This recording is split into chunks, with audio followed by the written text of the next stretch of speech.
Welcome to the Vox Lore. Our channel produces immersive fantasy audiobooks for entertainment and storytelling enjoyment. All content, including narration, sound design, and storytelling elements, is created with passion for fantasy fans. In Part 5 of Company Aytch, Samuel Watkins draws us deeper into the desperate final phase of the Civil War. The once proud Confederate army is now battered, cornered, and bleeding as Union forces bear down on one of the South's last great cities, Atlanta. Here, we enter the violent, chaotic world of General John Bell Hood, the fierce and impulsive commander whose bold offensives would turn Atlanta into a city of fire and ghosts. Watkins writes not from the general's tent, but from the trenches, where men fought, bled, and died for ground measured in feet, and where every cannon blast marked the fading heartbeat of a dying Confederacy.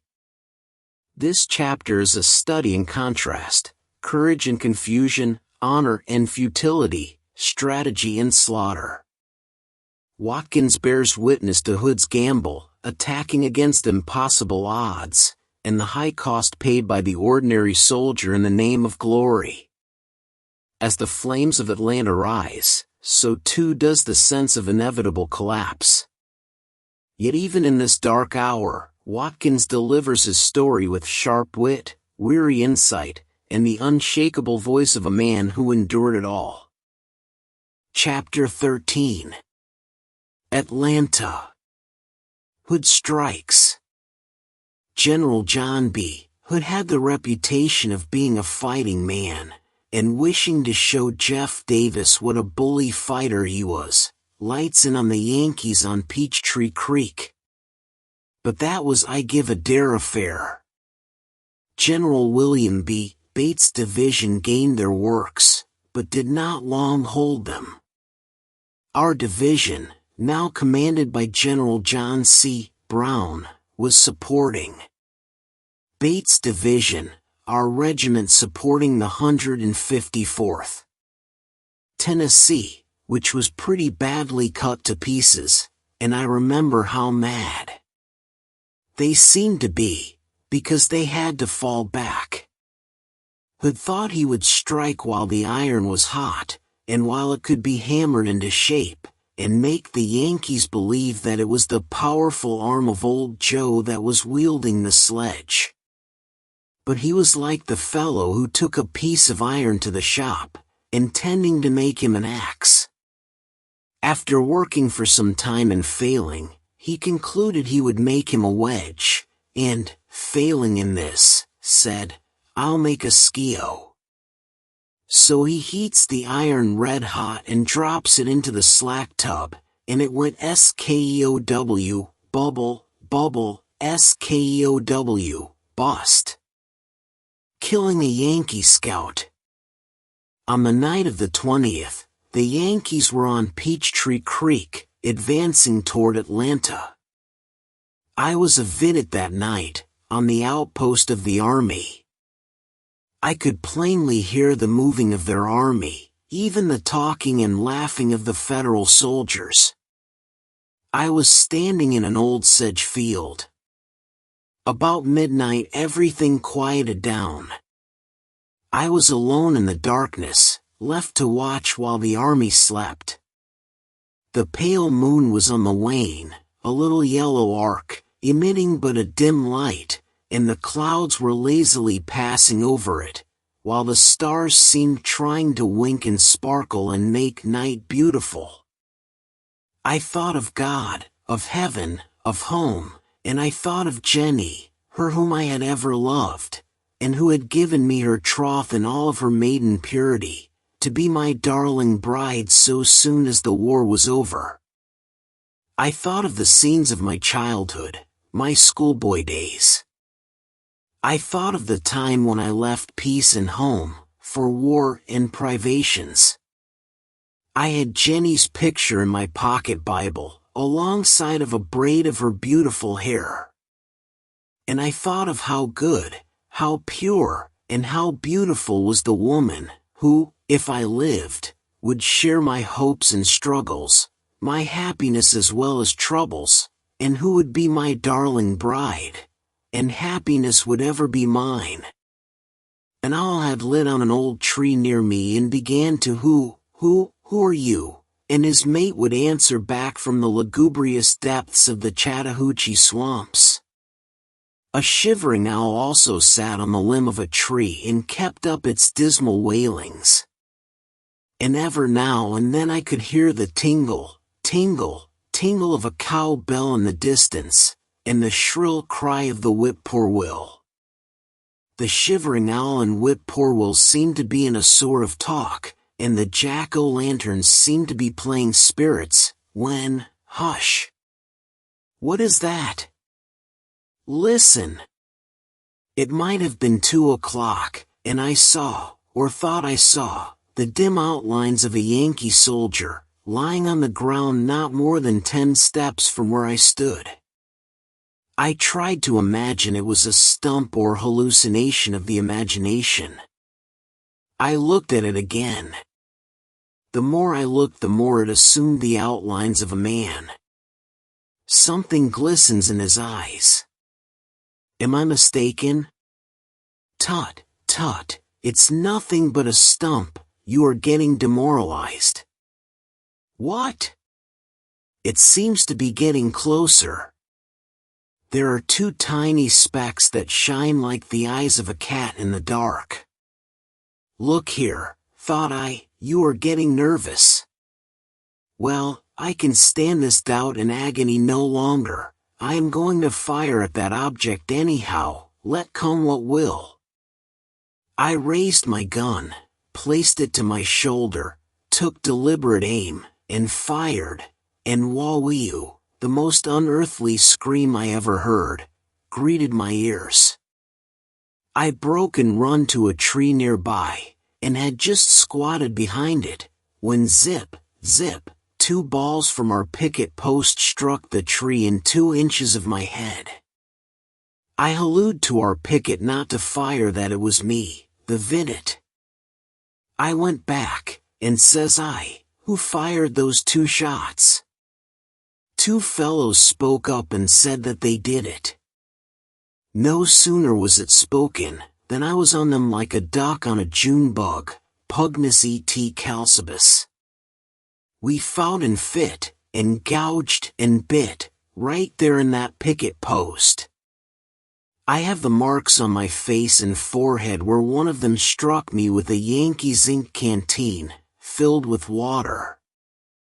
I do not know which whipped.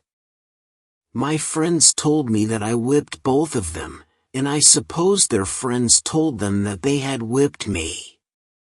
All I know is, they both run, and I was bloody from head to foot, from where I had been cut in the forehead and face by the canteens. This all happened one dark night in the month of July, 1864, in the rifle pit in front of Atlanta.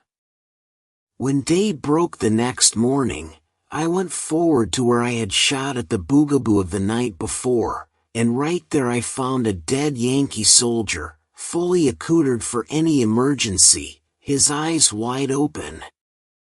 I looked at him, and I said, "Old fellow, I am sorry for you, didn't know it was you, or I would have been worse scared than I was. You are dressed mighty fine, old fellow, but I don't want anything you have got, but your haversack."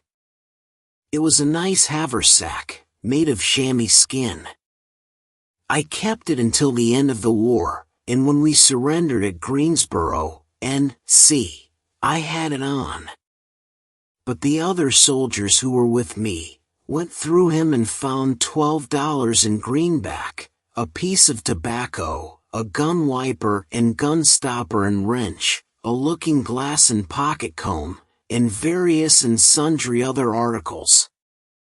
I came across that dead Yankee 2 days afterwards, and he was as naked as the day he came into the world, and was as black as a Negro, and was as big as a skinned horse. He had mortified. I recollect of saying, "Ugh, ugh," and of my hat being lifted off my head, by my hair, which stood up like the quills of the fretful porcupine. He scared me worse when dead than when living. An old citizen. But after the little unpleasant episode in the rifle pit, I went back and took my stand. When nearly day, I saw the bright and beautiful star in the east rise above the tree tops, and the gray fog from off the river begun to rise, and every now and then could hear a far-off chicken crow. While I was looking toward the Yankee line, I saw a man riding leisurely along on horseback, and singing a sort of humdrum tune. I took him to be some old citizen. He rode on down the road toward me, and when he had approached, "Who goes there?" he immediately answered, "A friend." I thought that I recognized the voice in the darkness, and said I, "Who are you?" He spoke up, and gave me his name. "Then," said I, "advance, friend, but you are my prisoner." He rode on toward me, and I soon saw that it was Mr. Mumford Smith, the old sheriff of Maury County. I was very glad to see him, and as soon as the relief guard came, I went back to camp with him. I do not remember of ever in my life being more glad to see any person. He had brought a letter from home, from my father, and some Confederate old issue bonds, which I was mighty glad to get, and also a letter from the gal I left behind me, enclosing a rosebud and 2 apple blossoms, resting on an arbor vitae leaf, and this on a little piece of white paper, and on this was written a motto, which I will have to tell for the young folks: "Receive me, such as I am, would that I were of more use for your sake. Jenny." Now, that was the bouquet part. I would not like to tell you what was in that letter, but I read that letter over 500 times, and remember it today. I think I can repeat the poetry verbatim et literatim, and will do so, gentle reader, if you don't laugh at me. I'm married now, and only write from memory, and never in my life have I read it in book or paper, and only in that letter. I love you, oh, how dearly. Words too faintly but express. This heart beats too sincerely. E'er in life to love you less. No, my fancy never ranges. Hopes like mine can never soar. If the love I cherish changes, 'twill only be to love you more. Now, fair and gentle reader, this was the poetry, and you see for yourself that there was no shenanigan in that letter, and if a fellow went back on that sort of a letter, he would strike his mammy. And then the letter wound up with "May God shield and protect you, and prepare you for whatever is in store for you, is the sincere prayer of Jenny." You may be sure that I felt good and happy, indeed. My friends, reader mine, in writing these rapid and imperfect recollections, I find that should I attempt to write up all the details that I would not only weary you, but that these memoirs would soon become monotonous and uninteresting. I have written only of what I saw. Many little acts of kindness shown me by ladies and old citizens, I have omitted. I remember going to an old citizen's house, and he and the old lady were making clay pipes. I recollect how they would mold the pipes and put them in a red-hot stove to burn hard. Their kindness to me will never be forgotten. The first time that I went there they seemed very glad to see me, and told me that I looked exactly like their son who was in the army. I asked them what regiment he belonged to. After a moment's silence the old lady, her voice trembling as she spoke, said the 14th Georgia, and then she began to cry. Then the old man said, "Yes, we have a son in the army. He went to Virginia the first year of the war, and we have never heard of him since. These wars are terrible, sir. The last time that we heard of him, he went with Stonewall Jackson away up in the mountains of West Virginia, toward Romney, and I did hear that while standing picket at a little place called Hampshire Crossing, on a little stream called St. John's Run, he and 11 others froze to death. We have never heard of him since." He got up and began walking up and down the room, his hands crossed behind his back. I buckled on my knapsack to go back to camp, and I shook hands with the two good old people, and they told me goodbye, and both said, "God bless you, God bless you." I said the same to them, and said, "I pray God to reward you, and bring your son safe home again." When I got back to camp I found cannon and caissons moving, and I knew and felt that General Hood was going to strike the enemy again. Preparations were going on, but everything seemed to be out of order and system. Men were cursing, and seemed to be dissatisfied and unhappy, but the army was moving. A body without limbs, an army without cavalry. Forrest's cavalry had been sent to Mississippi, Wheeler's cavalry had been sent to North Carolina and East Tennessee. Hood had sent off both of his arms, for cavalry was always called the most powerful arm of the service. The infantry were the feet, and the artillery the body. Now, Hood himself had no legs, and but one arm, and that one in a sling. The most terrible and disastrous blow that the South ever received was when Honorable Jefferson Davis placed General Hood in command of the Army of Tennessee. I saw, I will say, thousands of men cry like babies, regular, old-fashioned boo-hoo, boo-hoo, boo-hoo. Now, Hood sent off all his cavalry right in the face of a powerful army, by order and at the suggestion of Jeff Davis, and was using his cannon as feelers. Oh, God! Ye gods! I get sick at heart even at this late day when I think of it.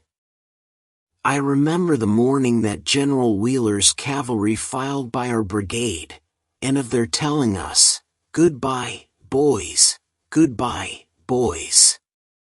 The 1st Tennessee Cavalry and 9th Battalion were both made up in Maury County. I saw John J. Stevenson, my friend and stepbrother, and David F. Watkins, my own dear brother, and Arch Lipscomb, Joe Fussell, Captain Kinzer, Jack Gordon, George Martin, Major Dobbins, Colonel Lewis, Captain Galloway, Aaron and Sims Latta, Major J. H. Akin, S. H. Armstrong, Albert Dobbins, Alex Dobbins, Jim Cochran, Rafe Grisham, Captain Jim Polk, and many others with whom I was acquainted. They all said, "Goodbye, Sam, goodbye, Sam." I cried. I remember stopping the whole command and begging them to please not leave us, that if they did, Atlanta, and perhaps Hood's whole army, would surrender in a few days. But they told me, as near as I can now remember, "We regret to leave you, but we have to obey orders." The most ignorant private in the whole army saw everything that we had been fighting for 4 years just scattered like chaff to the winds. All the generals resigned, and those who did not resign were promoted. Colonels were made brigadier generals, captains were made colonels, and the private soldier, well, he deserted, don't you see? The private soldiers of the Army of Tennessee looked upon Hood as an overrated general, but Jeff Davis did not. Battle of July 22, 1864. Cannonballs, at long range, were falling into the city of Atlanta. Details of citizens put out the fires as they would occur from the burning shells. We could see the smoke rise and hear the shells pass away over our heads as they went on toward the doomed city. One morning Cheatham's corps marched out and through the city, we knew not whither, but we soon learned that we were going to make a flank movement. After marching 4 or 5 miles, we about faced and marched back again to within 200 yards of the place from whence we started. It was a flank movement, you see, and had to be counted that way anyhow. Well, now as we had made the flank movement, we had to storm and take the Federal lines, because we had made a flank movement, you see. When one army makes a flank movement, it is courtesy on the part of the other army to recognize the flank movement, and to change his base. Why, sir, if you don't recognize a flank movement, you ain't a graduate of West Point. Hood was a graduate of West Point, and so was Sherman. But unfortunately there was Mynheer Dutchman commanding. McPherson had gone to dinner, the corps that had been flanked, and he couldn't speak English worth a cent. He, no doubt, had on board Maine lager beer, so good as that never vas. I Schweitzer, Maine Gott, you bet. Bang, bang, bang, goes our skirmish line advancing to the attack. Hans, that fairish dot shooting MIT Maine left wing? Ich dot de repels, Hans? The attack. The plan of battle, as conceived and put into action by General Cleburne, was one of the boldest conceptions, and, at the same time, one of the most hazardous that ever occurred in our army during the war, but it only required nerve and pluck to carry it out, and General Cleburne was equal to the occasion. The Yankees had fortified on 2 ranges of hills, leaving a gap in their breastworks in the valley entirely unfortified and unprotected. They felt that they could enfilade the valley between the 2 lines so that no troop would or could attack at this weak point. This valley was covered with a dense undergrowth of trees and bushes. General Walker, of Georgia, was ordered to attack on the extreme right, which he did nobly and gallantly, giving his life for his country while leading his men, charging their breastworks. He was killed on the very top of their works. In the meantime General Cleburne's division was marching by the right flank in solid column, the same as if they were marching along the road, right up this valley, and thus passing between the Yankee lines and cutting them in 2, when the command by the left flank was given, which would throw them into line of battle. By this maneuver, Cleburne's men were right upon their flank, and enfilading their lines, while they were expecting an attack in their front. It was the finest piece of generalship and the most successful of the war. General Mynheer Dutchman says, Hans, Mein Gott. Mein Gott. Where is General McPherson, eh? Mein Gott, Mein Gott. I schust believe dat der Repellisch Kooming. Hans, go catch der Philly Colt. Now, Hans, I vants to see vetter der Philly Colt mint stand fire. You get under Philly Colt, you and I will get behind der house, you and then you schust come galloping py. I will say booh, you and if der Philly Colt don't shump, then I will know dat der Philly Colt mint stand fire. Hans says, Pap, being as you have to ride her in the battle, you get on her, and let me say boo. Well, General Memoir gets on the colt, and Hans gets behind the house, and as the general comes galloping by, Hans had got an umbrella, and on seeing his father approach, suddenly opens the umbrella, and howling at the top of his voice, "BOOH! BOOH! BOOH!" The filly makes a sudden jump and kerflop comes down Memoir. He jumps up and says, "Hans, I always knowed dat you was a vole. You make too pig a bull, vy, you said bull loud enough to scare der ol' horse. Hans, go bring out der ol' horse. Der tam rappel will be here before Macpherson gets pack from der dinner time. I shust believe dat der rappel ish flanking, you and dem tam fool colonels of Maine ish not got sense enough to know ven General Hood is flanking.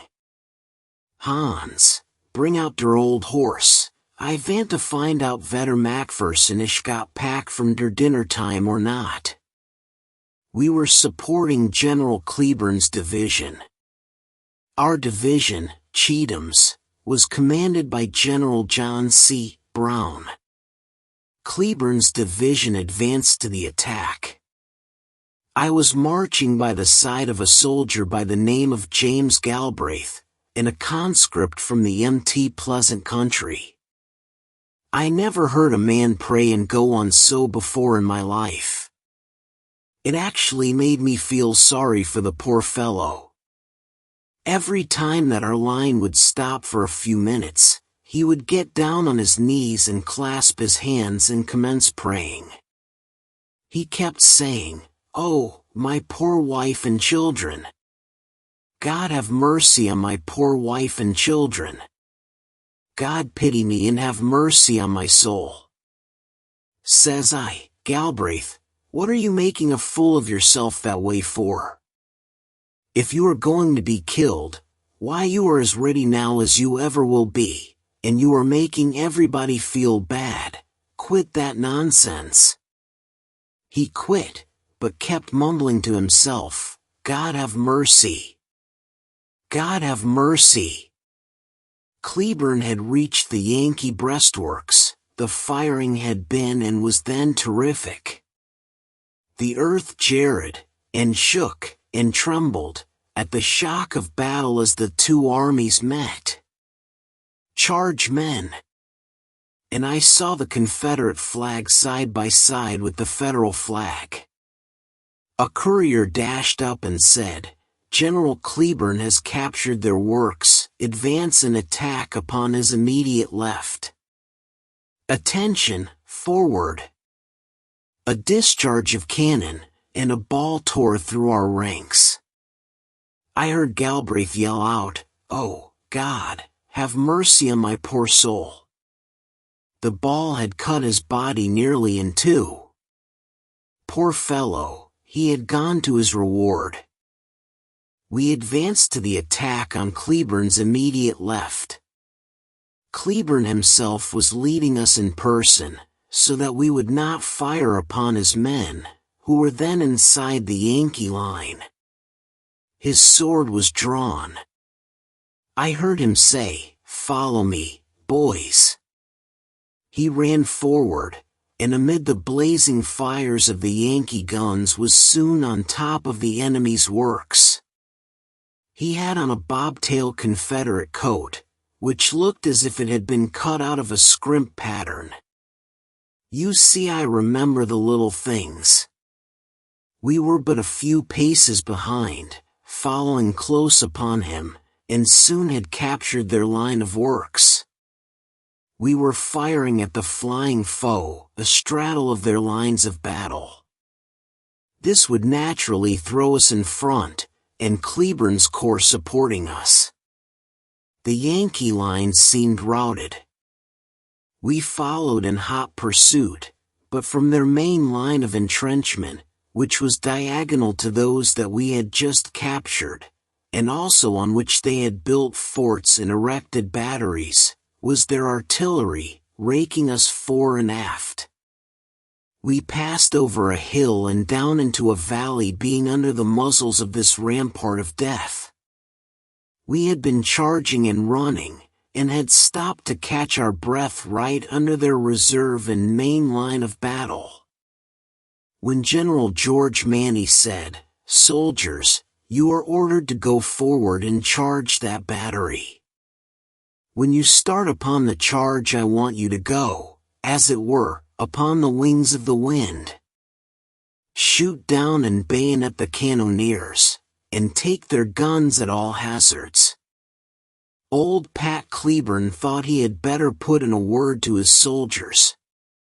He says, "You hear what General Manny says, boys. If they don't take it, by the eternal God, you have got to take it."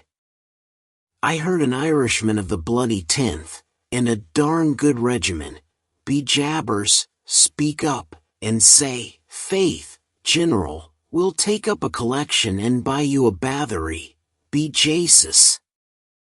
About this time our regiment had reformed, and had got their breath, and the order was given to charge, and take their guns even at the point of the bayonet. We rushed forward up the steep hillsides, the seething fires from 10,000 muskets and small arms, and 40 pieces of cannon hurled right into our very faces, scorching and burning our clothes, and hands, and faces from their rapid discharges, and piling the ground with our dead and wounded almost in heaps. It seemed that the hot flames of hell were turned loose in all their fury, while the demons of damnation were laughing in the flames, like seething serpents hissing out their rage. We gave one long, loud cheer, and commenced the charge. As we approached their lines, like a mighty inundation of the river Acheron in the infernal regions, Confederate and Federal meet. Officers with drawn swords meet officers with drawn swords, and man-to-man meets man-to-man with bayonets and loaded guns. The continued roar of battle sounded like unbottled thunder. Blood covered the ground, and the dense smoke filled our eyes, and ears, and faces. The groans of the wounded and dying rose above the thunder of battle. But being heavily supported by Cleburne's division, and by General L. E. Polk's brigade, headed and led by General Cleburne in person, and followed by the 1st and 27th up the blazing crest, the Federal lines waver, and break and fly, leaving us in possession of their breastworks, and the battlefield, and I do not know how many pieces of artillery, prisoners and small arms. Here's where Major Allen, Lieutenant Joe Carney, Captain Joe Cardwell, and many other good and brave spirits gave their lives for the cause of their country. They lie today, weltering in their own life's blood. It was one of the bloody battles that characterized that stormy epoch, and it was the 22nd of July, and one of the hottest days I ever felt. General George Manny led us in the heat of battle, and no general of the war acted with more gallantry and bravery during the whole war than did General George Manny on this occasion. The victory was complete. Large quantities of provisions and army stores were captured. The Federals had abandoned their entire line of breastworks, and had changed their base. They were fortifying upon our left, about 5 miles off from their original position. The battlefield was covered with their dead and wounded soldiers. I have never seen so many battle flags left indiscriminately upon any battlefield. I ran over 20 in the charge, and could have picked them up everywhere, did pick up one, and was promoted to 4th corporal for gallantry in picking up a flag on the battlefield. On the final charge that was made, I was shot in the ankle and heel of my foot. I crawled into their abandoned ditch, which then seemed full and running over with our wounded soldiers. I dodged behind the embankment to get out of the raking fire that was ripping through the bushes and tearing up the ground. Here I felt safe. The firing raged in front. We could hear the shout of the charge and the clash of battle. While I was sitting here, a cannonball came tearing down the works, cutting a soldier's head off, spattering his brains all over my face and bosom, and mangling and tearing 4 or 5 others to shreds. As a wounded horse was being led off, a cannonball struck him, and he was literally ripped open, falling in the very place I had just moved from. I saw an ambulance coming from toward the Yankee line, at full gallop, saw them stop at a certain place, hastily put a dead man in the ambulance, and gallop back toward the Yankee lines. I did not know the meaning of this maneuver until after the battle, when I learned that it was General McPherson's dead body. We had lost many a good and noble soldier. The casualties on our side were frightful. Generals, colonels, captains, lieutenants, sergeants, corporals and privates were piled indiscriminately everywhere. Cannon, caissons, and dead horses were piled pell-mell. It was the picture of a real battlefield. Blood had gathered in pools, and in some instances had made streams of blood. 'Twas a picture of carnage and death.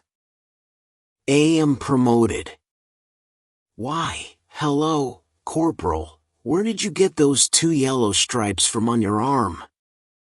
Why, sir, I have been promoted for gallantry on the battlefield, by picking up an orphan flag that had been run over by 1,000 fellows, and when I picked it up I did so because I thought it was pretty, and I wanted to have me a shirt made out of it. I could have picked up 40, had I known that, said Sloane. So could I, but I knew that the stragglers would pick them up. Reader mine, the above dialogue is true in every particular. As long as I was in action, fighting for my country, there was no chance for promotion, but as soon as I fell out of ranks and picked up a forsaken and deserted flag, I was promoted for it. I felt sorter cheap when complimented for gallantry, and the high honor of 4th Corporal was conferred upon me. I felt that those brave and noble fellows who had kept on in the charge were more entitled to the honor than I was, for when the ball struck me on the ankle and heel, I did not go any further. And had I only known that picking up flags entitled me to promotion and that every flag picked up would raise me 1 notch higher, I would have quit fighting and gone to picking up flags, and by that means I would have soon been President of the Confederate States of America. But honors now begin to cluster around my brow. This is the laurel and ivy that is entwined around the noble brows of victorious and renowned generals. I honestly earned the exalted honor of 4th Corporal by picking up a Yankee battle flag on the 22nd day of July, at Atlanta. 28th of July at Atlanta. Another battle was fought by Generals Stephen D. Lee and Stuart's Corps, on the 28th day of July. I was not in it, neither was our corps, but from what I afterwards learned, the Yankees got the best of the engagement. But our troops continued fortifying Atlanta. No other battles were ever fought at this place. I visit Montgomery. Our wounded were being sent back to Montgomery. My name was put on the wounded list. We were placed in a boxcar, and whirling down to West Point, where we changed cars for Montgomery. The cars drew up at the depot at Montgomery, and we were directed to go to the hospital. When we got off the cars, little huckster stands were everywhere: apples, oranges, peaches, watermelons, everything. I know that I never saw a greater display of eatables in my whole life. I was particularly attracted toward an old lady's stand. She had bread, fish, and hard-boiled eggs. The eggs were what I was hungry for. Says I, "Madam, how do you sell your eggs?" "2 for $1, she said. "How much is your fish worth?" "A piece of bread and a piece of fish for $1. "Well, madam, put out your fish and eggs." The fish were hot and done to a crisp, actually frying in my mouth, crackling and singing as I bit off a bite. It was good, I tell you. The eggs were a little over half done. I soon demolished both, and it was only an appetizer. I invested a couple of dollars more, and thought that maybe I could make out till supper time. As I turned around, a smiling, one-legged man asked me if I wouldn't like to have a drink. Now, if there was anything that I wanted at that time, it was a drink. "How do you sell it?" says I. $1 a drink," said he. "Pour me out a drink." It was a tin cap box. I thought that I knew the old fellow, and he kept looking at me as if he knew me. Finally, he said to me, "It seems that I ought to know you." I told him that I reckon he did, as I had been there. "Ain't your name Sam?" said he. "That is what my mother called me." Well, after shaking hands, it suddenly flashed upon me who the old fellow was. I knew him well. He told me that he belonged to Captain Ed O'Neill's company, 2nd Tennessee Regiment, General William B. Bates' Corps, and that his leg had been shot off at the First Battle of Manassas, and at that time he was selling cheap whiskey and tobacco for a living at Montgomery, Alabama. I tossed off a cap box full and paid him $1. It staggered me, and I said, "That is raw whiskey." "Yes," said he, "all my cooked whiskey is out. If this is not quite cooked, it is as hot as fire anyhow, and burns like red-hot lava, and the whole dose seems to have got lodged in my windpipe. I might have tasted it, but don't think that I did. All I can remember now is a dim recollection of a nasty, greasy, burning something going down my throat and chest, and smelling, as I remember at this day, like a decoction of red pepper tea, flavored with coal oil, turpentine and tobacco juice. The hospital. I went to the hospital that evening, saw it, and was satisfied with hospital life. I did not wish to be called a hospital rat. I had no idea of taking stock and making my headquarters at this place. Everything seemed clean and nice enough, but the smell. Ye gods! I stayed there for supper. The bill of fare was a thin slice of light bread and a plate of soup, already dished out and placed at every plate. I ate it, but it only made me hungry. At 9 o'clock I had to go to bed, and all the lights were put out. Every man had a little bunk to himself. I do not know whether I slept or not, but I have a dim recollection of sawing gourds, and jumping up several times to keep some poor wretch from strangling. He was only snoring. I heard rats filing away at night, and thought that burglars were trying to get in.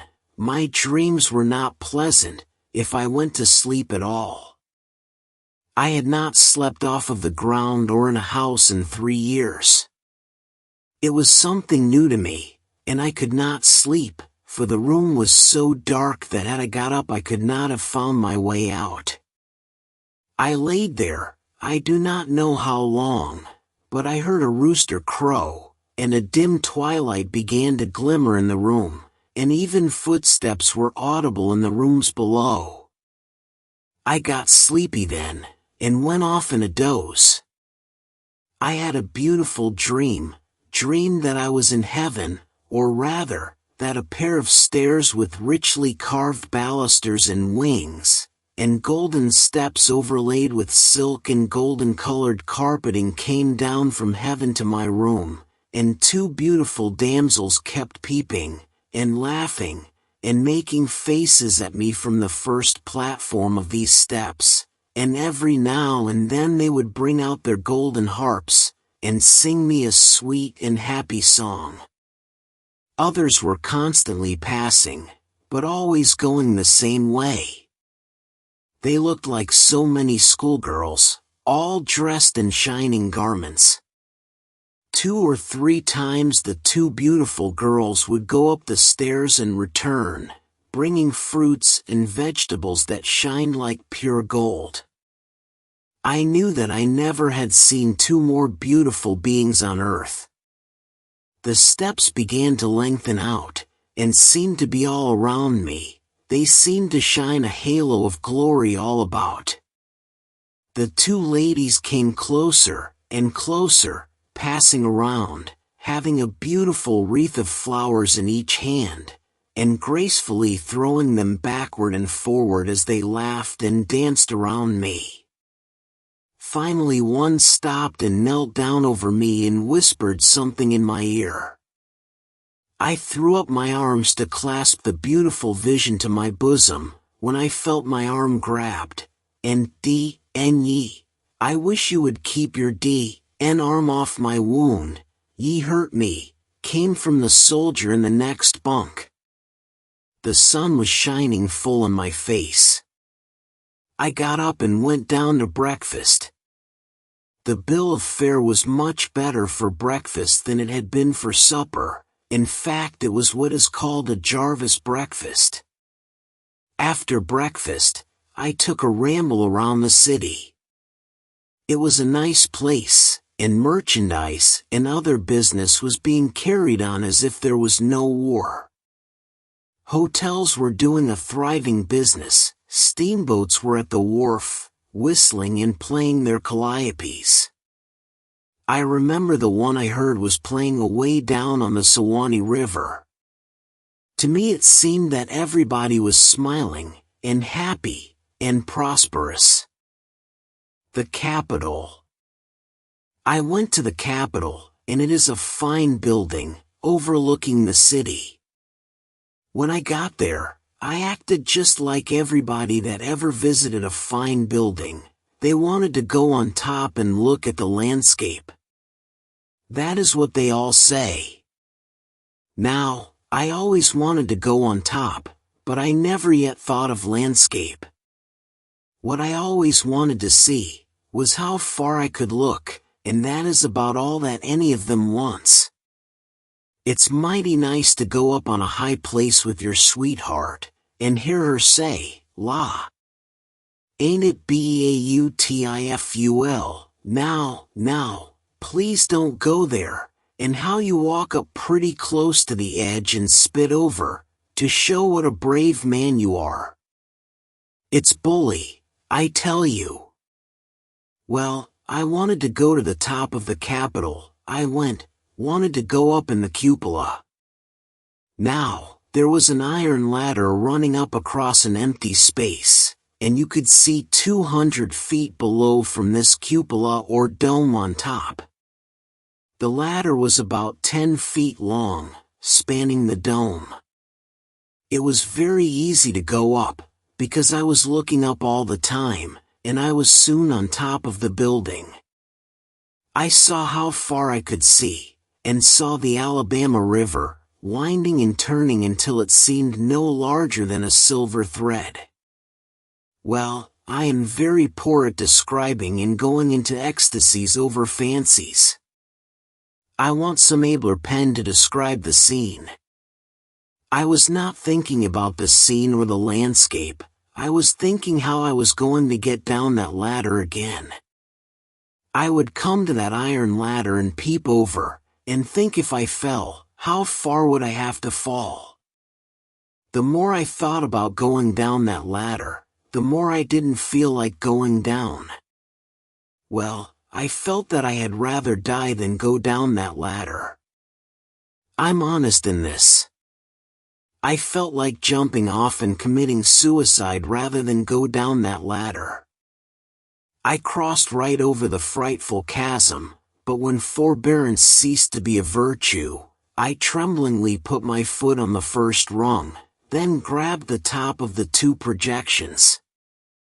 There I remained, I don't know how long, but after a while I reached down with one foot and touched the next rung. After getting that foot firmly placed, I ventured to risk the other foot. It was thus for several backward steps, until I come to see down, away down, down, down below me, and my head got giddy. The world seemed to be turning round and round. A fellow at the bottom hallooed, "Look up! Look up, mister! Look up!" I was not a foot from the upper floor. As soon as I looked at the floor, everything got steady. I kept my eyes fixed on the top of the building, and soon made the landing on terra firma. I have never liked high places since. I never could bear to go upstairs in a house. I went to the Capitol at Nashville, last winter, and McAndrews wanted me to go up in the cupola with him. He went, and paid $25 for the privilege. I stayed, and, well, if I could estimate its value by dollars, I would say $250 million is what I made by staying down. I am arrested.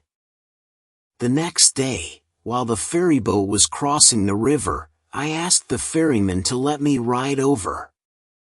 I was halted by a soldier who knowed his business. "Your pass, sir." "Well, I have no pass." "Well, sir, I will have to arrest you, and take you before the provost marshal."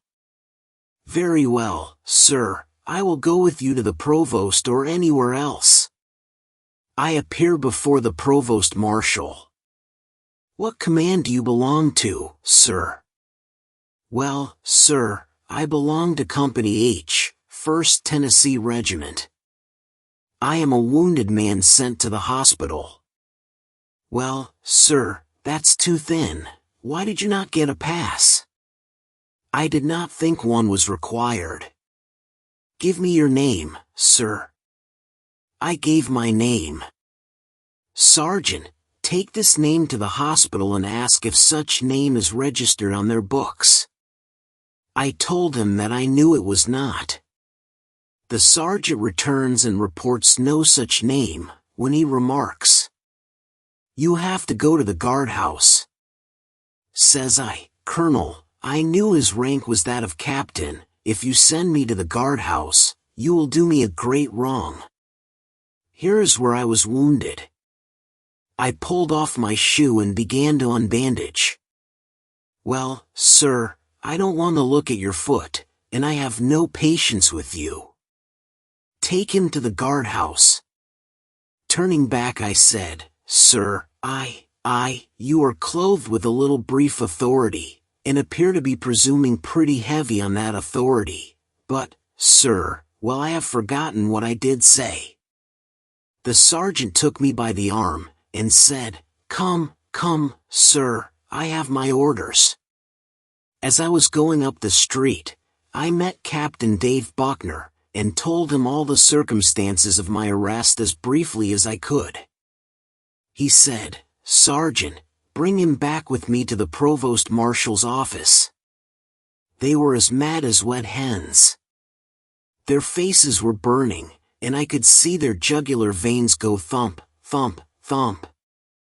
I do not know what Captain Buckner said to them. All I heard were the words "otherwise insulted me." But I was liberated, and was glad of it. Those girls. I then went back to the river, and gave a fellow $2 to row me over the ferry. I was in no particular hurry, and limped along at my leisure until about nightfall, when I came to a nice, cozy-looking farmhouse, and asked to stay all night. I was made very welcome, indeed. There were 2 very pretty girls here, and I could have loved either were Tother dear charmer away. But I fell in love with both of them, and thereby overdid the thing. This was by a dim firelight. The next day was Sunday, and we all went to church in the country. We went in an old rockaway carriage. I remember that the preacher used the words, "Oh, God," 19 times in his prayer. I had made up my mind which one of the girls I would marry. Now, don't get mad, fair reader mine. I was all gallantry and smiles, and when we arrived at home, I jumped out and took hold the hand of my fair charmer to help her out. She put her foot out, and, well, I came very near telling, she tramped on a cat. The cat squalled. The talisman. But then, you know, reader, that I was engaged to Jenny, and I had a talisman in my pocket Bible, in the way of a love letter, against the charms of other beautiful and interesting young ladies. Uncle Jimmy Reeves had been to Maury County, and, on returning to Atlanta, found out that I was wounded and in the hospital at Montgomery, and brought the letter to me, and, as I am married now, I don't mind telling you what was in the letter, if you won't laugh at me. You see, Jenny was my sweetheart, and here's my sweetheart's letter. My dear Sam, I write to tell you that I love you yet, and you alone, and day by day I love you more, and pray, every night and morning for your safe return home again. My greatest grief is that we heard you were wounded and in the hospital, and I cannot be with you to nurse you. We heard of the death of many noble and brave men at Atlanta, and the death of Captain Cartwell, Cousin Mary's husband. It was sent by Captain January. He belonged to the 12th Tennessee, of which Colonel Watkins was lieutenant colonel. The weather is very beautiful here, and the flowers in the garden are in full bloom, and the apples are getting ripe. I have gathered a small bouquet, which I will put in the letter. I also send by Uncle Jimmy a tobacco bag, and a watch guard, made out of horsehair, and a woolen hood, knit with my own hands, with love and best respects. We heard that you had captured a flag at Atlanta, and was promoted for it to corporal. Is that some high office? I know you will be a general yet, because I always hear of your being in every battle, and always the foremost man in the attack. Sam, please take care of yourself for my sake, and don't let the Yankees kill you. Well, goodbye, darling. I will ever pray for God's richest and choicest blessings upon you. Be sure and write a long, long letter, I don't care how long, to your loving and sincere Jenny. The brave captain. When I got back to the Alabama River, opposite Montgomery, the ferry boat was on the other shore. A steamboat had just pulled out of its moorings and crossed over to where I was, and began to take on wood. I went on board, and told the captain, who was a clever and good man, that I would like to take a trip with him to Mobile and back, and that I was a wounded soldier from the hospital. He told me, all right, come along, and I will foot expenses."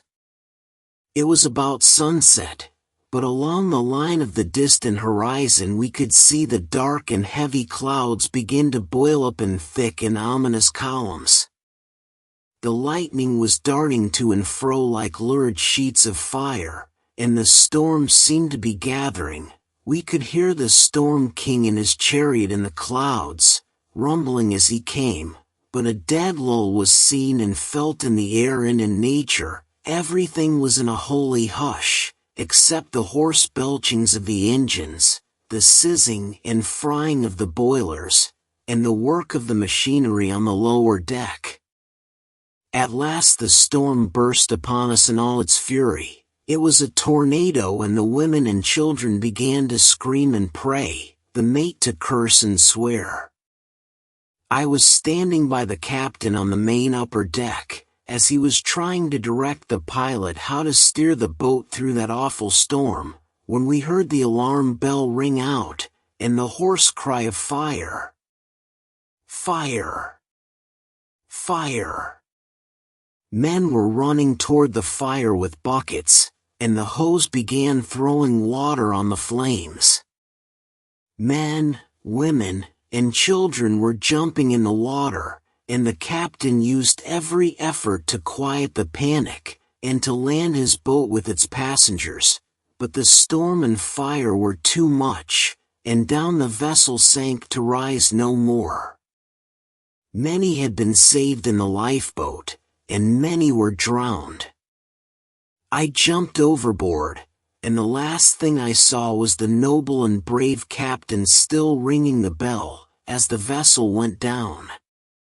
He went down amid the flames to fill a watery grave. The water was full of struggling and dying people for miles. I did not go to Mobile. How I get back to Atlanta? When I got to Montgomery, the cars said "toot, toot," and I raised the hue and cry and followed in pursuit. Kind friends, I fear that I have wearied you with my visit to Montgomery, but I am going back to camp now, and will not leave it again until our banner is furled, never to be again unfurled. I, you remember, was without a pass, and did not wish to be carried a second time before that good, brave, and just provost marshal, and something told me not to go to the hospital. I found out when the cars would leave, and thought that I would get on them and go back without any trouble. I got on the cars, but was hustled off mighty quick, because I had no pass. A train of boxcars was about leaving for West Point, and I took a seat on top of one of them, and was again hustled off, but I had determined to go, and as the engine began to puff, and tug, and pull, I slipped in between two boxcars, sitting on one part of one and putting my feet on the other, and rode this way until I got to West Point. The conductor discovered me, and had put me off several times before I got to West Point, but I would jump on again as soon as the cars started. When I got to West Point, a train of cars started off, and I ran, trying to get on, when Captain Peebles reached out his hand and pulled me in, and I arrived safe and sound at Atlanta. On my way back to Atlanta, I got with Watkins and Billy March. Billy March had been shot through the underjaw by a mini ball at the Octagon House, but by proper attention and nursing, he had recovered. Connor Akin was killed at the Octagon House, and Dow wounded. When we got back to the regiment, then stationed near a fine concrete house, where Shepard and I would sleep every night, nearly right on our works, we found two 32-pound Parrott guns stationed in our immediate front, and throwing shells away over our heads into the city of Atlanta. We had just begun to tell all the boys howdy, when I saw Dow Akin fall. A fragment of shell had struck him on his backbone, and he was carried back wounded and bleeding. We could see the smoke boil up, and it would be nearly a minute before we would hear the report of the cannon, and then a few moments after we would hear the scream of the shell as it went on to Atlanta. We used to count from the time we would see the smoke boil up until we would hear the noise, and some fellow would call out, "Look out, boys, the United States is sending iron over into the Southern Confederacy. Let's send a little lead back to the United States." And we would blaze away with our Enfield and Whitworth guns, and every time we would fire, we would silence those parrot guns. This kind of fun was carried on for 46 days. Death of Tom Tuck's rooster. Atlanta was a great place to fight chickens. I had heard much said about cockpits and cockfights, but had never seen such a thing. Away over the hill, outside of the range of Thomas's 30-pound parrot guns, with which he was trying to burn up Atlanta, the boys had fixed up a cockpit. It was fixed exactly like a circus ring, and seats and benches were arranged for the spectators. Well, I went to the cockfight one day. A great many roosters were to be pitted that day, and each one was trimmed and gaffed.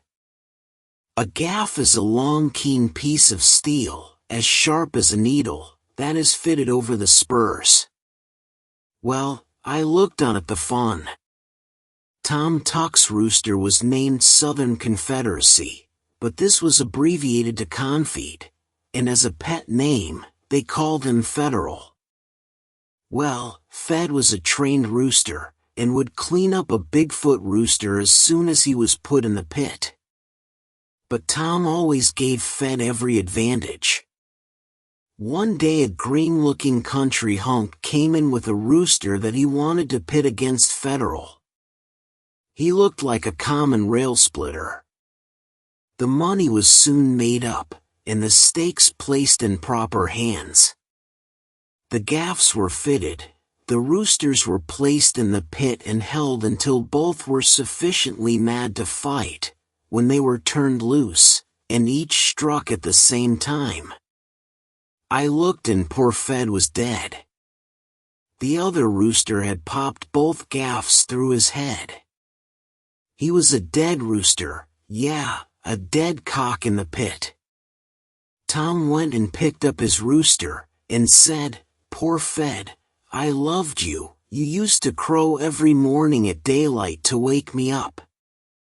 I have carried you a long time, but, alas, alas. Poor Fed, your days are numbered, and those who fight will sometimes be slain.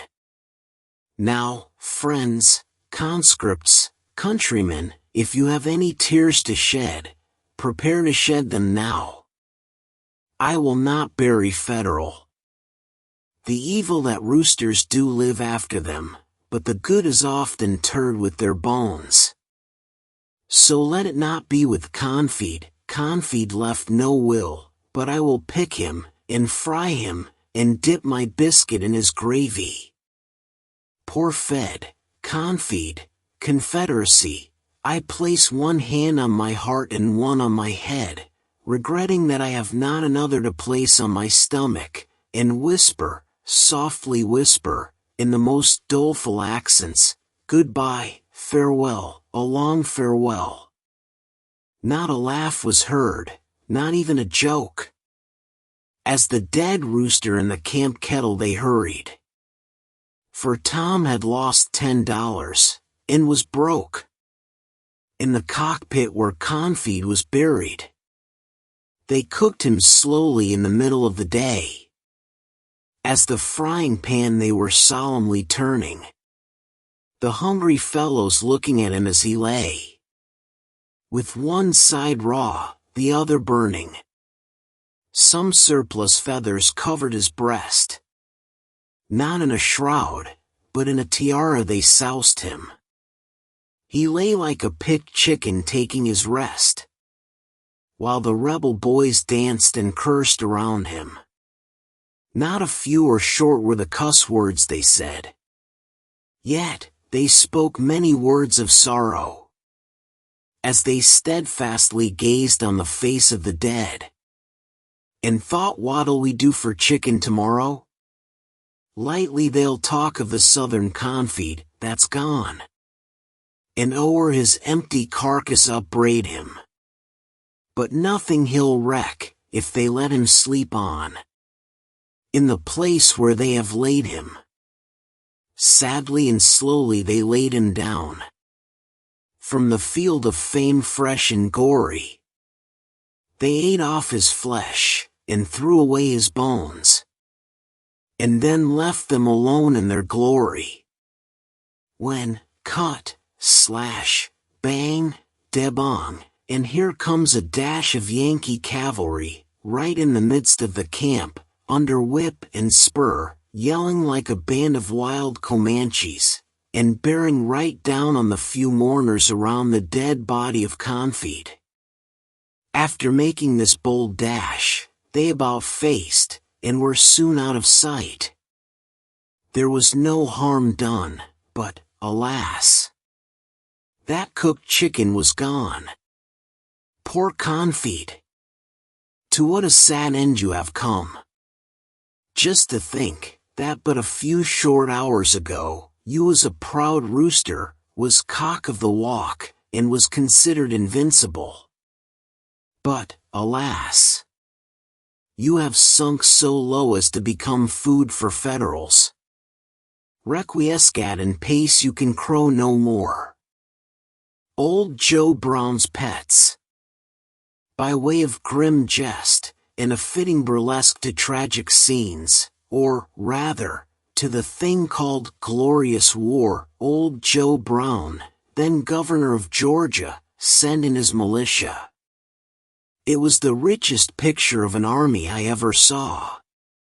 It beat Forepaw's double-ringed circus. Every one was dressed in citizens' clothes, and the very best they had at that time. A few had double-barreled shotguns, but the majority had umbrellas and walking sticks, and nearly every one had on a duster, a flat-bosomed biled shirt, and a plug hat, and, to make the thing more ridiculous, the dwarf and the giant were marching side by side, the knock-kneed by the side of the bow-legged, the driven in by the side of the drawn-out, the pale and sallow dyspeptic, who looked like Alex Stevens, and who seemed to have just been taken out of a chimney that smoked very badly, and whose diet was goobers and sweet potatoes, was placed beside the 300-pounder, who was dressed up to kill, and whose looks seemed to say, I've got a substitute in the army, and 20 Negroes at home besides, HAM. Now, that is the sort of army that old Joe Brown had when he seceded from the Southern Confederacy, declaring that each state was a separate sovereign government of itself, and, as old Joe Brown was an original secessionist, he wanted to exemplify the grand principles of secession that had been advocated by Patrick Henry, John Randolph, of Roanoke, and John C. Calhoun, in all of whom he was a firm believer. I will say, however, in all due deference to the Georgia militia and old Joe Brown's Pets, that there was many a gallant and noble fellow among them. I remember on one occasion that I was detailed to report to a captain of the 4th Tennessee Regiment, Colonel Farquharson, called Guidepost. I have forgotten that captain's name. He was a small-sized man, with a large, long set of black whiskers. He was the captain, and I the corporal of the detail. We were ordered to take a company of the Georgia militia on a scout. We went away around to our extreme right wing, passing through Terry's Mill Pond, and over the old battlefield of the 22nd, and past the place where General Walker fell, when we came across two ladies. One of them kept going from one tree to another, and saying, "This pine tree, that pine tree, this pine tree, that pine tree." In answer to our inquiry, they informed us that the young woman's husband was killed on the 22nd, and had been buried under a pine tree, and she was nearly crazy because she could not find his dead body. We passed on, and as soon as we came in sight of the old line of Yankee breastworks, an unexpected volley of Minnie balls was fired into our ranks, killing this captain of the 4th Tennessee Regiment and killing and wounding 7 or 8 of the Georgia militia. I hallooed to lay down, as soon as possible, and a perfect whiz of Minnie balls passed over, when I immediately gave the command of "Attention, forward, charge and capture that squad." That Georgia militia, every man of them, charged forward, and in a few moments we ran into a small squad of Yankees, and captured the whole layout. We then carried back to camp the dead captain and the killed and wounded militia. I had seen a great many men killed and wounded, but somehow or other these dead and wounded men, of that day, made a more serious impression on my mind than in any previous or subsequent battles. They were buried with all the honors of war, and I never will forget the incidents and scenes of this day as long as I live. We go after Stoneman. One morning our regiment was ordered to march, double quick, to the depot to take the cars for somewhere. The engine was under steam, and ready to start for that mysterious somewhere. The whistle blew long and loud, and away we went at breakneck speed for an hour, and drew up at a little place by the name of Jonesboro. The Yankees had captured the town, and were tearing up the railroad track. A regiment of rebel infantry and a brigade of cavalry were already in line of battle in their rear. We jumped out of the cars and advanced to attack them in front. Our line had just begun to open a pretty brisk fire on the Yankee cavalry, when they broke, running right through and over the lines of the regiment of infantry and brigade of cavalry in their rear, the men opening ranks to get out of the way of the hoofs of their horses. It was Stoneman's cavalry, upon its celebrated raid toward Macon and Andersonville to liberate the Federal prisoners. We went to work like beavers, and in a few hours the railroad track had been repaired so that we could pass. Every few miles we would find the track torn up, but we would get out of the cars, fix up the track, and light out again. We were charging a brigade of cavalry with a train of cars, as it were. They would try to stop our progress by tearing up the track, but we were crowding them a little too strong. At last they thought it was time to quit that foolishness, and then commenced a race between cavalry and cars for Macon, Georgia. The cars had to run exceedingly slow and careful, fearing a tear-up or ambuscade, but at last Macon came in sight. 25 or 30,000 Federal prisoners were confined at this place, and it was poorly guarded and protected.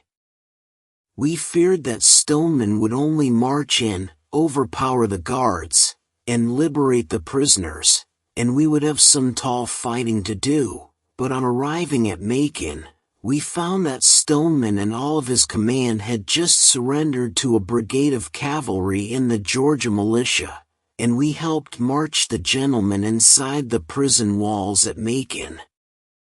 They had furnished their own transportation, paying their own way and bearing their own expenses, and instead of liberating any prisoners, were themselves imprisoned.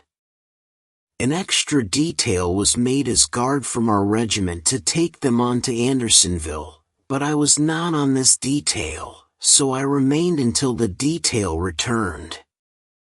Macon is a beautiful place. business was flourishing like a green bay tree. The people were good, kind, and clever to us. Everywhere the hospitality of their homes was proffered us. We were regarded as their liberators. They gave us all the good things they had, eating, drinking, etc. We felt our consequence, I assure you, reader. We felt we were heroes, indeed, but the benzene and other fluids became a little promiscuous and the libations of the boys a little too heavy. They began to get boisterous, I might say, riotous. Some of the boys got to behaving badly, and would go into stores and places, and did many things they ought not to have done. In fact, the whole caboodle of them ought to have been carried to the guardhouse. They were whooping, and yelling, and firing off their guns, just for the fun of the thing. I remember of going into a very nice family's house, and the old lady told the dog to go out, sir. And remarked rather to herself, go out.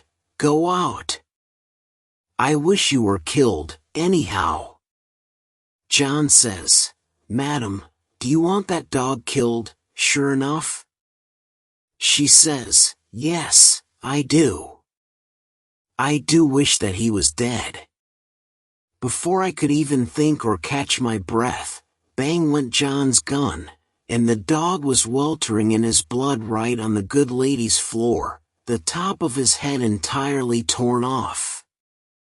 I confess, reader, that I came very near jumping out of my skin, as it were, at the unexpected discharge of the gun. And other such scenes, I reckon, were being enacted elsewhere, but at last a detail was sent around to arrest all stragglers, and we were soon rolling back to Atlanta. Bellum Lefale. Well, after jugging Stoneman, we go back to Atlanta and occupy our same old place near the concrete house.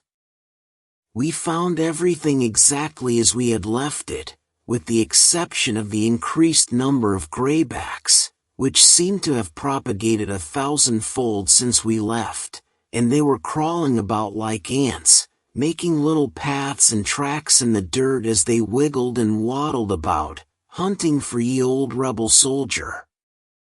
Sherman's 2 30-pound Parrott guns were in the same position, and every now and then a lazy-looking shell would pass over, speeding its way onto Atlanta. The old citizens had dug little cellars, which the soldiers called gopher holes, and the women and children were crowded together in these cellars, while Sherman was trying to burn the city over their heads. But, as I am not writing history, I refer you to any history of the war for Sherman's war record in and around Atlanta. As John and I started to go back, we thought we would visit the hospital. Great God! I get sick today when I think of the agony, and suffering, and sickening stench and odor of dead and dying, of wounds and sloughing sores, caused by the deadly gangrene, of the groaning and wailing. I cannot describe it. I remember, I went in the rear of the building, and there I saw a pile of arms and legs, rotting and decomposing, and, although I saw thousands of horrifying scenes during the war, yet today I have no recollection in my whole life of ever seeing anything that I remember with more horror than that pile of legs and arms that had been cut off our soldiers. As John and I went through the hospital, and were looking at the poor suffering fellows, I heard a weak voice calling, Sam, oh, Sam. I went to the poor fellow, but did not recognize him at first, but soon found out that it was James Galbraith, the poor fellow who had been shot nearly in two on the 22nd of July. I tried to be cheerful, and said, Hello, Galbraith, old fellow, I thought you were in heaven long before this." He laughed a sort of dry, cracking laugh, and asked me to hand him a drink of water. I handed it to him. He then began to mumble and tell me something in a rambling and incoherent way, but all I could catch was for me to write to his family, who were living near Nt Pleasant. I asked him if he was badly wounded. He only pulled down the blanket, that was all. I get sick when I think of it. The lower part of his body was hanging to the upper part by a shred, and all of his entrails were lying on the cot with him, the bile and other excrements exuding from them, and they full of maggots. I replaced the blanket as tenderly as I could, and then said, "Galbraith, goodbye." I then kissed him on his lips and forehead, and left. As I passed on, he kept trying to tell me something, but I could not make out what he said, and fearing I would cause him to exert himself too much, I left. It was the only field hospital that I saw during the whole war, and I have no desire to see another. Those hollow-eyed and sunken-cheeked sufferers, shot in every conceivable part of the body, some shrieking, and calling upon their mothers, some laughing the hard, cackling laugh of the sufferer without hope, and some cursing like troopers, and some writhing and groaning as their wounds were being bandaged and dressed. I saw a man of the 27th, who had lost his right hand, another his leg, then another whose head was laid open, and I could see his brain thump, and another with his under jaw shot off, in fact, wounded in every manner possible. Ah! Reader, there is no glory for the private soldier, much less a conscript. James Galbraith was a conscript, as was also Fane King. Mr. King was killed at Chickamauga. He and Galbraith were conscripted and joined Company Aytch at the same time. Both were old men, and very poor, with large families at home, and they were forced to go to war against their wishes, while their wives and little children were at home without the necessaries of life. The officers have all the glory.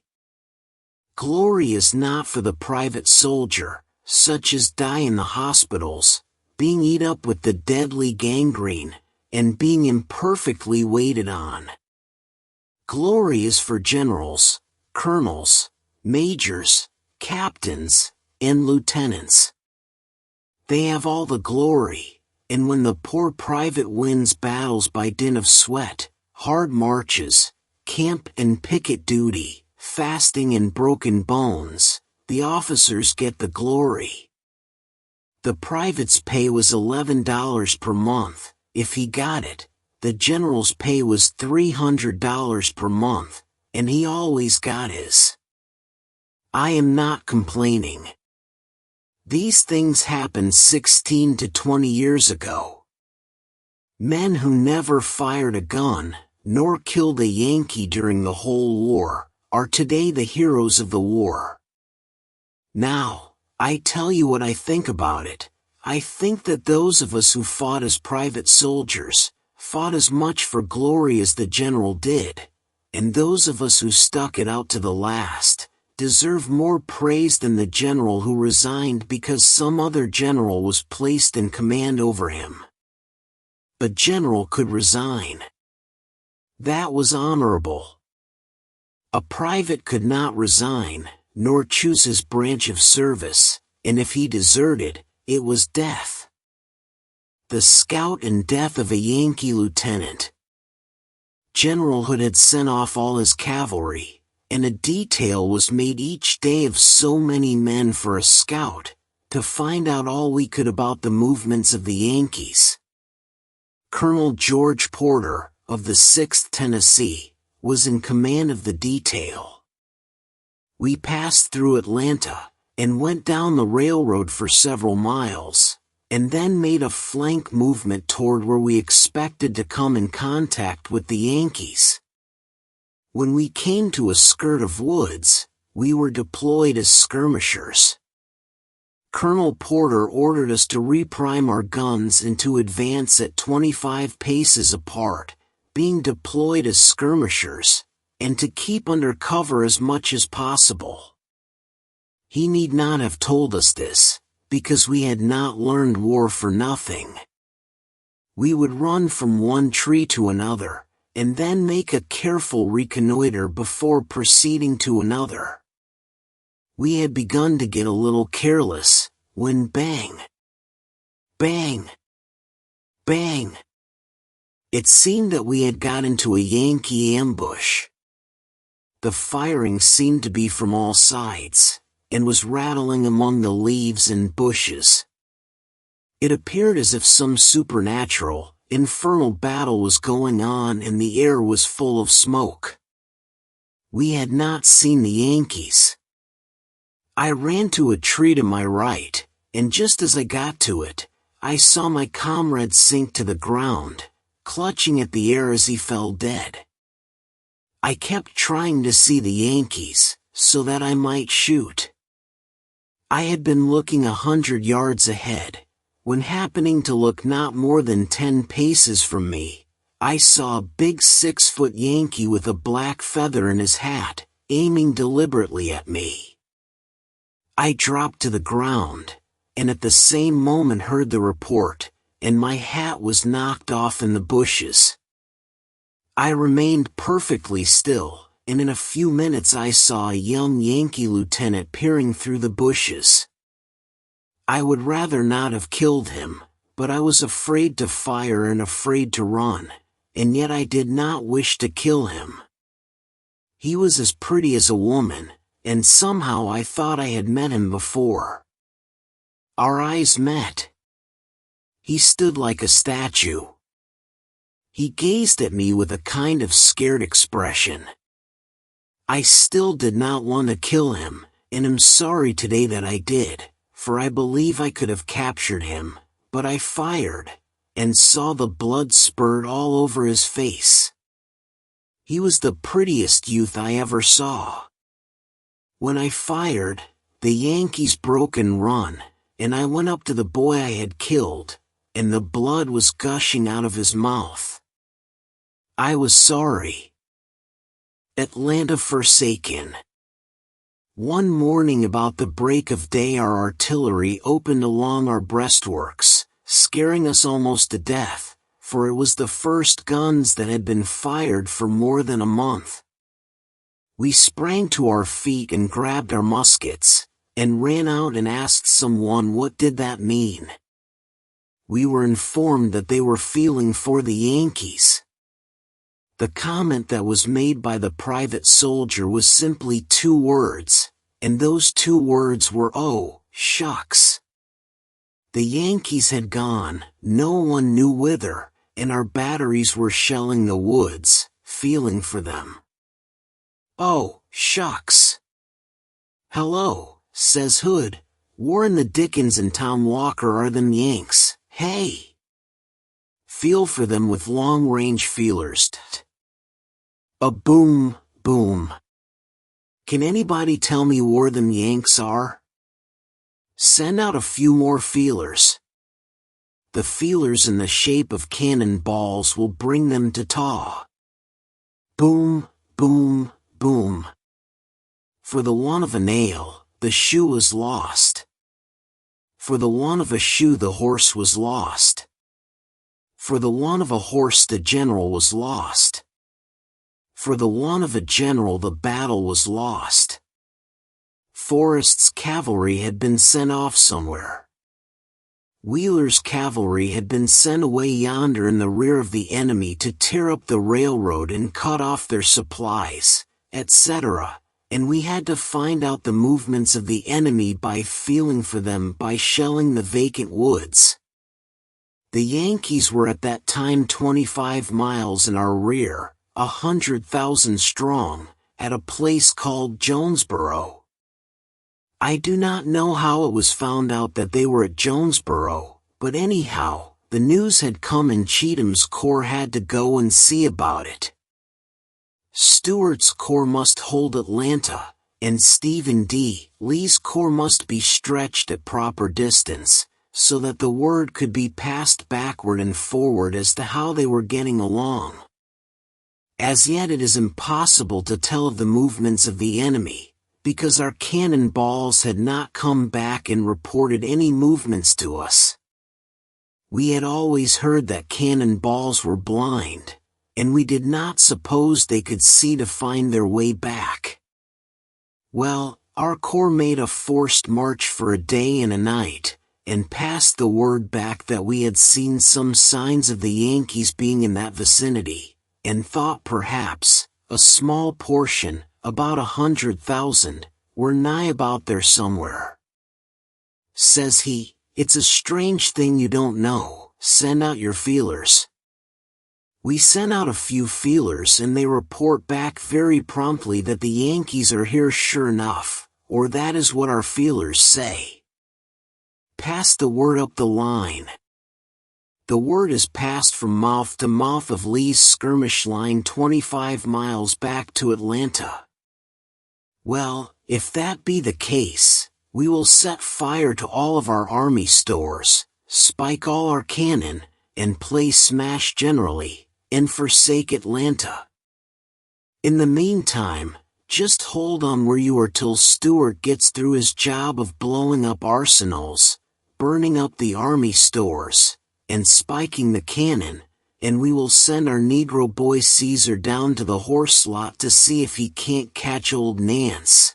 But she is such a fool with that young suckling colt of hers, that it takes him almost all day to catch her, and if the drawbars happen to be down, she'll get in the clover patch, and I don't think he will catch her today. But if he don't catch her, I'll ride Balaam anyhow. He's got a mighty sore back, and needs a shoe put on his left hind foot, and he cut his ankle with a broken shoe on his forefoot, and has not been fed today. However, I will be along by and by. Stuart, do you think you will be able to get through with your job of blowing up by day after tomorrow, or by Saturday at 12 o'clock? Lee, pass the word down to Cheatham, and ask him what he thinks the Yankees are doing. Now, Kinloch, get my duster and umbrella, and bring out Balaam. Now, reader, that was the impression made on the private's mind at that time. Chapter 14. The Surrender. The last act of the drama. On the 10th day of May, 1861, our regiment, the First Tennessee, left Nashville for the camp of instruction, with 1,250 men, officers and line. Other recruits continually coming and swelled this number to 1,400. In addition to this Major Fulcher's battalion of 4 companies, with 400 men, originally, was afterwards attached to the regiment, and the 27th Tennessee Regiment was afterwards consolidated with the 1st. And besides this, there were about 200 conscripts added to the regiment from time to time. To recapitulate, the 1st Tennessee, numbering originally 1,250, recruited from time to time 150, Fulcher's battalion, 400, the 27th Tennessee, 1,200, number of conscripts, at the lowest estimate, 200, making the sum total 3,200 men that belonged to our regiment during the war. The above I think a low estimate. Well, on the 26th day of April, 1865, General Joe E. Johnston surrendered his army at Greensboro, North Carolina. The day that we surrendered our regiment, it was a pitiful sight to behold. If I remember correctly, there were just 65 men in all, including officers, that were paroled on that day. Now, what became of the original 3,200? A grand army, you may say. 3,200 men. Only 65 left. Now, reader, you may draw your own conclusions. It lacked just 4 days of 4 years from the day we were sworn into the day of the surrender, and it was just 4 years and 24 days from the time that we left home for the army to the time that we got back again. It was indeed a sad sight to look at, the old First Tennessee Regiment. A mere squad of noble and brave men, gathered around the tattered flag that they had followed in every battle through that long war. It was so bullet-riddled and torn that it was but a few blue and red shreds that hung drooping while it, too, was stacked with our guns forever. Thermopylae had one messenger of defeat, but when General Joe E. Johnston surrendered the Army of the South there were hundreds of regiments, yeah, I might safely say thousands, that had not a representative on the 26th day of April, 1865. Our cause was lost from the beginning. Our greatest victories, Chickamauga and Franklin, were our greatest defeats. Our people were divided upon the question of Union and secession. Our generals were scrambling for who ranked. The private soldier fought and starved and died for naught. Our hospitals were crowded with sick and wounded, but half provided with food and clothing to sustain life. Our money was depreciated to naught and our cause lost. We left our homes 4 years previous. Amid the waving of flags and handkerchiefs and the smiles of the ladies, while the fife and drum were playing Dixie in the bonny blue flag, we bid farewell to home and friends. The bones of our brave Southern boys lie scattered over our loved South. They fought for their country, and gave their lives freely for that country's cause, and now they who survive sit, like Marius amid the wreck of Carthage, sublime even in ruins. Other pens abler than mine will have to chronicle their glorious deeds of valor and devotion. In these sketches I have named but a few persons who fought side by side with me during that long and unholy war. In looking back over these pages, I ask, where now are many whose names have appeared in these sketches? They are up yonder, and are no doubt waiting and watching for those of us who are left behind. And, my kind reader, the time is coming when we, too, will be called, while the archangel of death is beating the long roll of eternity, and with us it will be the last reveille.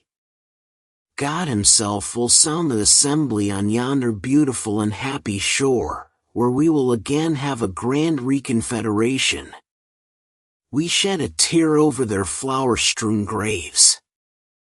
We live after them. We love their memory yet. But one generation passes away and another generation follows. We know our loved and brave soldiers. We love them yet. But when we pass away, the impartial historian will render a true verdict, and a history will then be written in justification and vindication of those brave and noble boys who gave their all in fighting the battles of their homes, their country, and their God. The United States has no North, no South, no East, no West. We are one and undivided. Adieu. My kind friends, soldiers, comrades, brothers, all, the curtain is rung down, the footlights are put out, the audience has all left and gone home, the seats are vacant, and the cold walls are silent. The gaudy tinsel that appears before the footlights is exchanged for the dress of the citizen. Coming generations and historians will be the critics as to how we have acted our parts. The past is buried in oblivion. The blood-red flag, with its crescent and cross, that we followed for 4 long, bloody, and disastrous years, has been folded never again to be unfurled. We have no regrets for what we did, but we mourn the loss of so many brave and gallant men who perished on the field of battle and honor. I now bid you an affectionate adieu. But in closing these memoirs, the scenes of my life pass in rapid review before me. In imagination, I am young again tonight. I feel the flush and vigor of my manhood, and just 21 years of age. I hear the fife and drum playing Dixie and Bonnie Blue Flag. I see and hear our fire-eating stump orators tell of the right of secession and disunion. I see our fair and beautiful women waving their handkerchiefs and encouraging their sweethearts to go to the war. I see the marshalling of the hosts for glorious war. I see the fine banners waving and hear the cry everywhere, "To arms! To arms!" And I also see our country at peace and prosperous, our fine cities look grand and gay, our fields rich in abundant harvests, our people happy and contented. All these pass in imagination before me. Then I look and see glorious war in all its splendor. I hear the shout and charge, the boom of artillery and the rattle of small arms. I see gaily dressed officers charging backwards and forwards upon their mettled war horses, clothed in the panoply of war. I see victory and conquest upon flying banners. I see our arms triumph in every battle. And, oh, my friends, I see another scene. I see broken homes and broken hearts. I see war in all of its desolation. I see a country ruined and impoverished. I see a nation disfranchised and maltreated. I see a commonwealth forced to pay dishonest and fraudulent bonds that were issued to crush that people. I see sycophants licking the boots of the country's oppressor. I see other and many wrongs perpetrated upon a conquered people. But maybe it is but the ghosts and phantoms of a dreamy mind, or the wind as it whistles around our lonely cabin home. The past is buried in oblivion. The mantle of charity has long ago fallen upon those who think differently from us. We remember no longer wrongs and injustice done us by anyone on earth. We are willing to forget and forgive those who have wronged and falsified us. We look up above and beyond all these petty groveling things and shake hands and forget the past. And while my imagination is like the weaver's shuttle, playing backward and forward through these 2 decades of time, I ask myself, are these things real? Did they happen? Are they being enacted today? Or are they the fancies of the imagination and forgetful reverie? Is it true that I have seen all these things? That they are real incidents in my life's history? Did I see those brave and noble countrymen of mine laid low in death and weltering in their blood? Did I see our country laid waste and in ruins? Did I see soldiers marching, the earth trembling and jarring beneath their measured tread? Did I see the ruins of smoldering cities and deserted homes? Did I see my comrades buried and see the violet and wild flowers bloom over their graves? Did I see the flag of my country, that I had followed so long, furled to be no more unfurled forever? Surely they are but the vagaries of mine own imagination. Surely my fancies are running wild tonight. But, hush! I now hear the approach of battle. That low, rumbling sound in the west is the roar of cannon in the distance. That rushing sound is the tread of soldiers. That quick, lurid glare is the flash that precedes the cannon's roar. And listen! That loud report that makes the earth tremble and jar and sway, is but the bursting of a shell, as it screams through the dark, tempestuous night. That black, ebon cloud, where the lurid lightning flickers and flares, that is rolling through the heavens, is the smoke of battle. Beneath is being enacted a carnage of blood and death. Listen! The soldiers are charging now. The flashes and roaring now are blended with the shouts of soldiers and confusion of battle. But, reader, time has brought his changes since I, a young ardent and impetuous youth, burning with a lofty patriotism, first shouldered my musket to defend the rights of my country. Lifting the veil of the past, I see many manly forms, bright in youth and hope, standing in view by my side in Company Aytch, First Tennessee Regiment. Again I look and half those forms are gone. Again, and gray locks and wrinkled faces and clouded brows stand before me. Before me, too, I see, not in imagination, but in reality, my own loved Jenny, the partner of my joys and the sharer of my sorrows, sustaining, comforting, and cheering my pathway by her benignant smile, pouring the sunshine of domestic comfort and happiness upon our humble home, making life more worth the living as we toil on up the hill of time together, with the bright pledges of our early and constant love by our side while the sunlight of hope ever brightens our pathway, dispelling darkness and sorrow as we hand in hand approach the valley of the great shadow. The tale is told.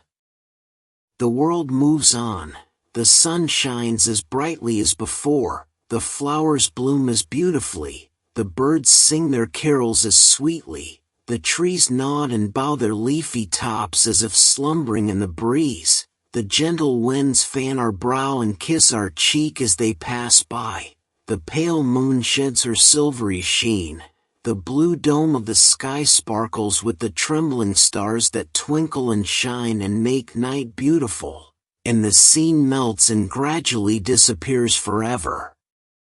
We hope this powerful chapter brought you closer to the raw, human experience of the Civil War, from the trenches of Atlanta to the voice of a soldier who lived it. If you found this audiobook meaningful, don't forget to like, share, and subscribe to stay updated. Hit the bell icon so you never miss a chapter. Books, share this with fellow history lovers or students, it makes a difference. Speaking Head, drop a comment below with your thoughts or questions. We'd love to hear from you. Until next time, stay curious, stay informed, and keep history alive.